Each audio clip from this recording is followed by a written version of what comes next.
Hello, welcome back to Business Tales of a Modern Day Golf Professional, and welcome to the Fast 5 series.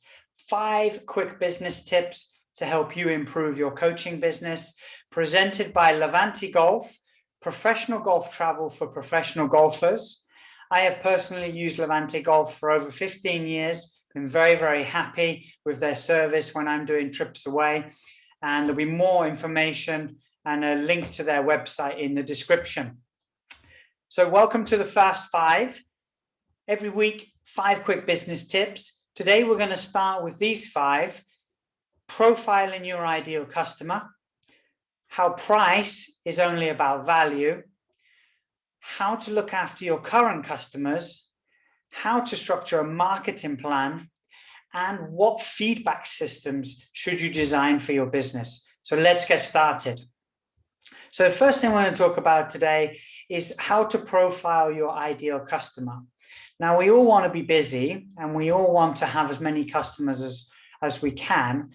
But if we want to offer premium services, that would be services where we ask for more money or more higher tariffs than, say, some of our competition, we need to be a little bit more targeted in exactly who we want to coach and who is the ideal customer. So things you need to think about are, where do we find them? How old are they? What is their demographic? What are their hobbies and interests? Which social media platforms would you be able to find them on? How could you communicate with them? How are you going to get hold of them? How are you going to get hold of their email address if you need their email address? Think of ways in which you could do this through email sign-up forms, through joining specific clubs where you know this demographic, this ideal customer is within your club or within your academy, where which day would they typically play on if it's a golf course, or what time of the day would you specifically see this customer? Is this customer aged between 50 and 60? Is this a younger customer?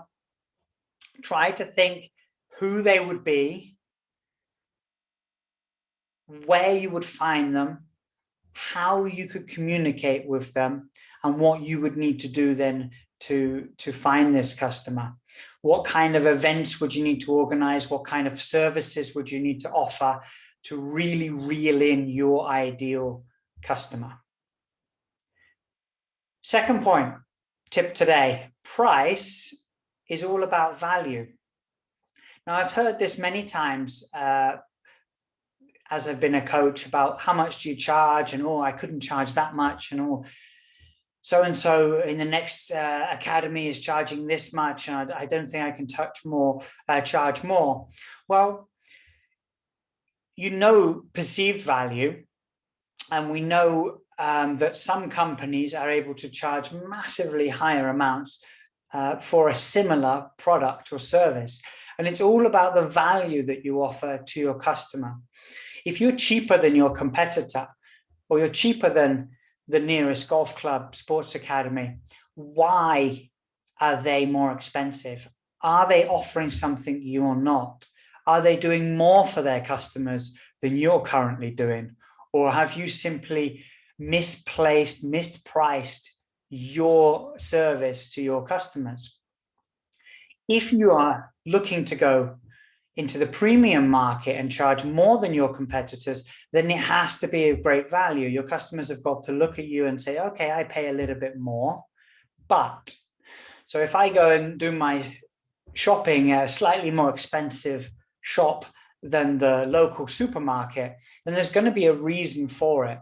It could be better quality. It could be rarer products.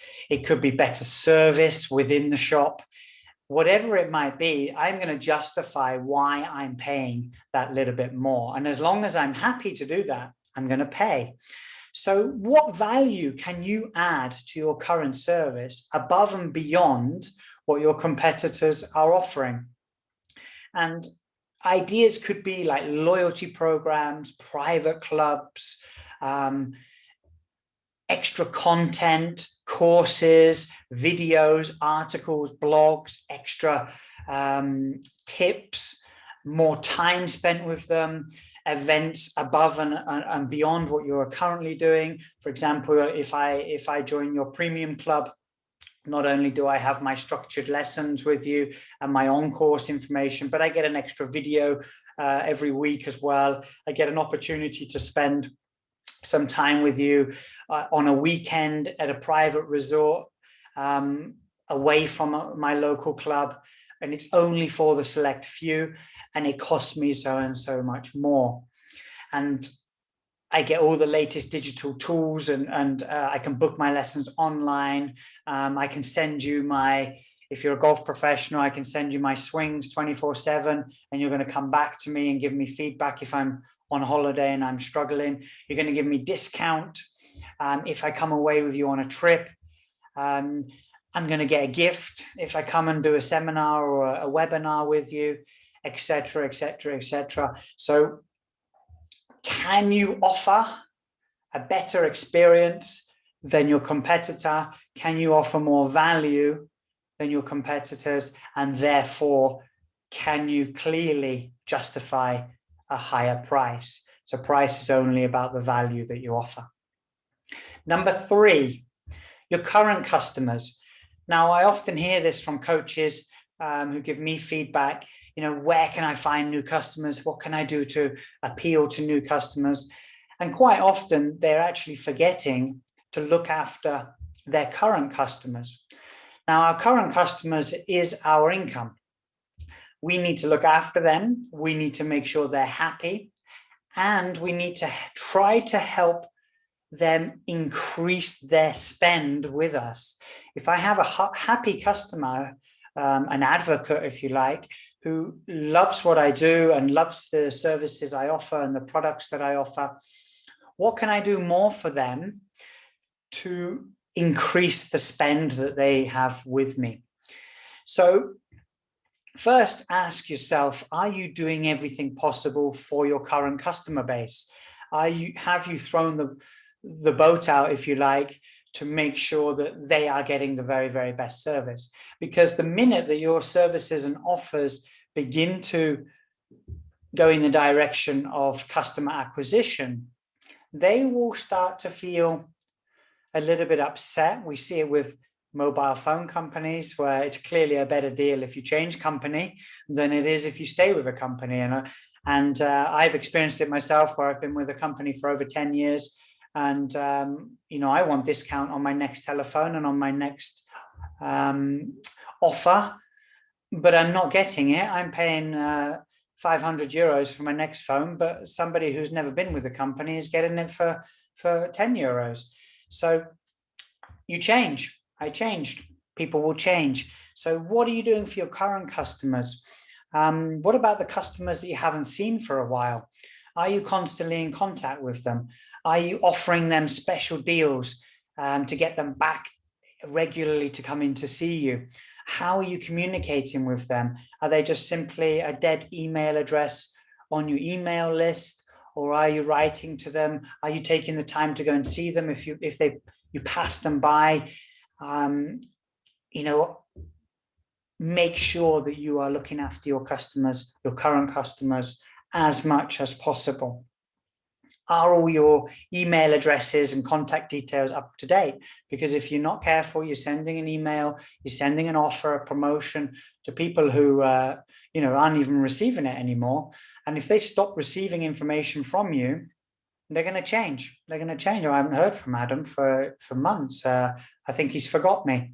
Or, maybe I'm no longer on his email subscription list. So I'll look for another golf professional. This is what can happen. What type of content are you producing for them? Is it valuable? We're going to talk about feedback systems later, but is what you're doing still helping people?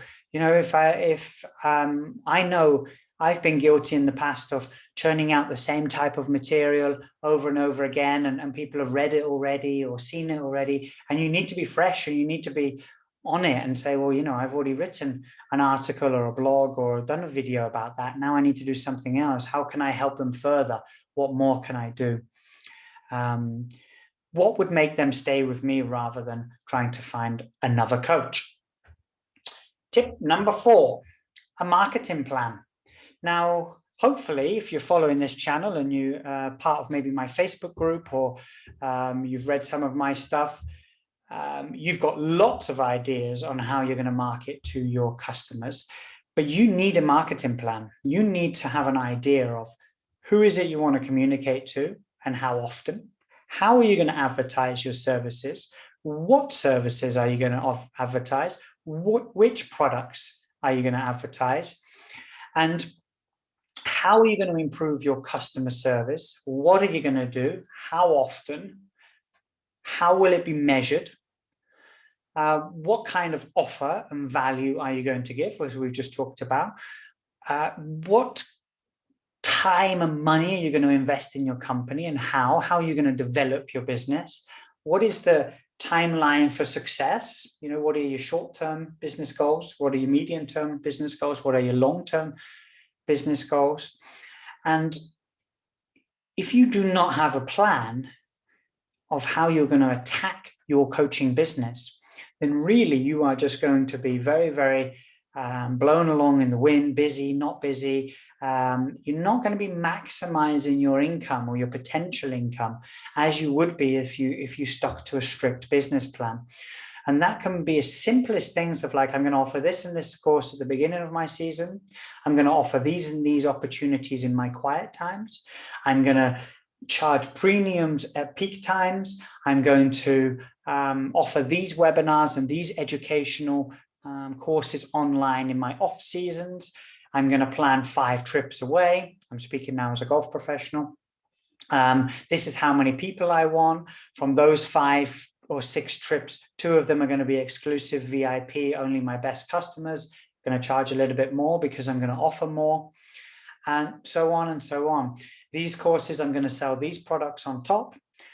If you take the time to write out this business plan, you will be focused, you will be in your zone, and you will be working, knocking off the different tasks and objectives all year, and you will see a big increase in your efficiency in your business, and also having direction will make you a lot more successful. Business tip number 5, feedback systems. If you've got no feedback, you don't know what you're doing. How are you measuring your business, your coaching business? How is it measured? How do you know if you're doing the right courses, offering the right services? 2, whether your customers are happy with you or not. 3, whether you're maximizing your revenue and your income streams. How are you measuring it? Do you send questionnaires and feedback to your customers every year? Do your customers even know where they are in their improvement plans? Do they know how well they're getting on with their improvement? How do you create new ideas? So are you going to maybe your 5 or 6 best customers and saying, listen, I've got an idea to offer a course or a seminar or a package or a subscription plan, and this is going to be more or less the content, this is kind of going to be the price, what do you think? You need this feedback. Your best customers will tell you, well, I would never buy that, or no, I don't think. Or a lot of your customers are going to be very switched on business people, businessmen and women, and they're going to know, that's not for me. No, I don't think you're going to have success with that. That's a great idea, but maybe think about doing this and this and this. You need to have these feedback systems. You need to make sure everything you're doing is what your customer base wants and needs.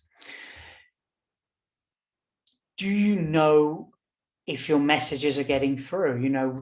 If we talk about email marketing, if we talk about online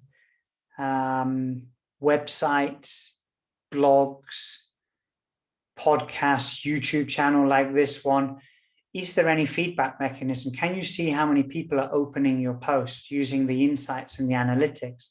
Can you see if the content of your last email or your last newsletter was valued by the customer? If you keep pumping out the same stuff, like I said before, and it's falling on deaf ears, you're going to lose customers and you're going to lose them quickly. So look at your insights. Look how many people visit your website after you release a new video or release something new on social media. And I'm not talking about likes. Yes, likes, if people like it, they like it. Shares would be even better.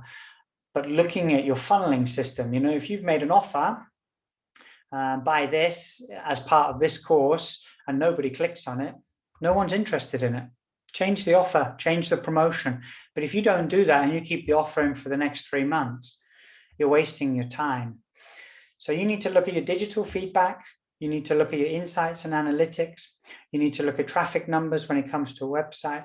You need questionnaires to your customers. You need feedback formulas, and you need some sort of soundboarding groups that help you come to good ideas and bring good ideas forward to your customers. That was the Fast 5. I hope it was fast enough for you. Thank you very much for watching.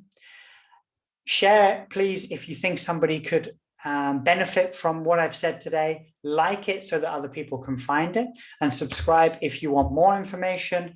And like I said, more information in the description. See you again soon. Bye-bye.